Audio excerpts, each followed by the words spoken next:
भी है ना अंत काले, जो जिसको भी सिमरे, कोई किसको सिमरता है, कोई किसको सिमरता है। अभी हम गए थे एक सेंटर पर, तो वहां सेंटर बाबा का मकान बड़ा बन रहा है। तो सेंटर पर एक भाई सारा मकान का काम देखते थे, तो उनको बहन जी ने कहा, सारा दिन टिकट लाना था मधु बनाने वालों की, तो गया, रात को देर हो गई उसको वापस सेंटर पर आते, तो उसको रात को ठीक से दिखता नहीं था, लेकिन उसने कपड़े सुखाए थे टेरेस पर। अब टेरेस की वो पहाड़ी बनी नहीं थी, तो वो गया कपड़े लेने के लिए, तो काम चल रहा था, तो उसका पैर फिसला ऊपर से, और पहाड़ी तो थी नहीं, तो सीधा नीचे गिर करके उसने शरीर छोड़ दिया। लेकिन जब गिरा तो उसके मुख से निकला ओ दीदी, ओ दीदी करके नीचे गिर करके शरीर छोड़ दिया। फिर थोड़े दिन के बाद जब बहन जी सीढ़ी चढ़ रही थी, तो उसको लगे जैसे मेरे पीछे पीछे कोई चल रहा है, और पैरों की आहट से उसको लगा ये वही भाई है, वही भाई है। फिर आखिर जो है उसने कहा कि तुम कौन हो मेरे पीछे चलने वाला, सामने आ जाओ। तो फिर वो भाई की आत्मा ने एक छोटी कन्या के शरीर में प्रवेश किया, और प्रवेश करके उसको कहा कि दीदी अभी आप मेरी मुक्ति करो, आप ही मेरी मुक्ति करो। तो कहा क्यों, तुम बाबा के पास नहीं गया? बहन जी ने उसको पूछा, शरीर छोड़ा तो बाबा के पास जाना चाहिए था तुमको, तो बाबा के पास नहीं गया? तो कहा बाबा के पास तो गया था, लेकिन बाबा ने वापस मुझे नीचे भेजा और कहा अब दीदी तेरी मुक्ति करे। तो कहा कारण क्या हुआ? तो उसने बताया कि जब शरीर छूटा मेरा, ऊपर से मैं नीचे गिरा, तो मेरे मुख से ओ बाबा के बजाय ओ दीदी निकला। तो ओ दीदी निकला, इसीलिए बाबा ने वापस भेज करके मुझे कहा अब दीदी तेरा उद्धार करे और तेरे को मुक्ति दे, अब आप मेरी मुक्ति करो।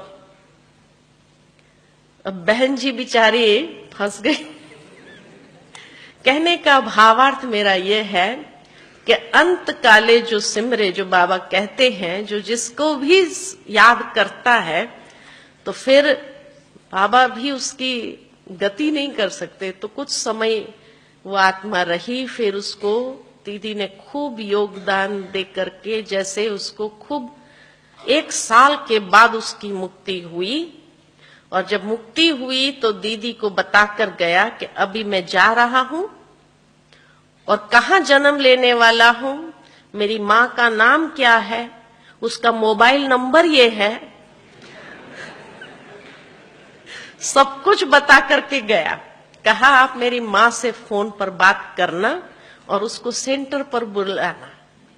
फिर उसको कहा लेकिन एक बात याद रहे, मेरी माँ का आवाज जो है ना, जहां मैं जन्म लेने वाला हूं, उस माँ का आवाज थोड़ा बहुत भारी है, भाइयों के जैसा है, आप डर नहीं जाना। फिर दीदी ने हाँ हाँ किया और रख दिया फोन नंबर आदि, भूल गई, उसने फोन किया ही नहीं। तो थोड़े दिन के बाद फिर घर से वापस आकर कहा आपने फोन नहीं किया अभी तक। कहने का भावार्थ ये है कि कैसे आत्माओं की गति होती है। तो ये एक प्रत्यक्ष उदाहरण, अभी मैं गई थी एक सेंटर पर, तो वहां से सुनने को मिला कि देखो ब्राह्मणों की गति भी, वो दीदी भी निकला तो भी बाबा गति नहीं करेगा।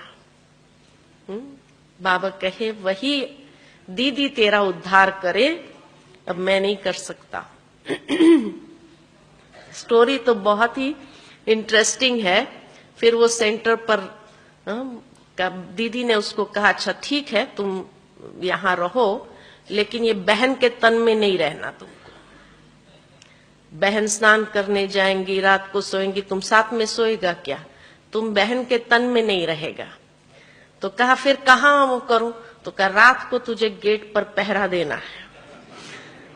तो रात को वो गेट पर पहरा देता था। तो कहता है दूसरी जो भटकती आत्माएं थी वो भी आ जाती थी, फिर वो उसको ज्ञान सुनाता था, उन आत्माओं को ज्ञान सुनाता था, उनके साथ बैठता था।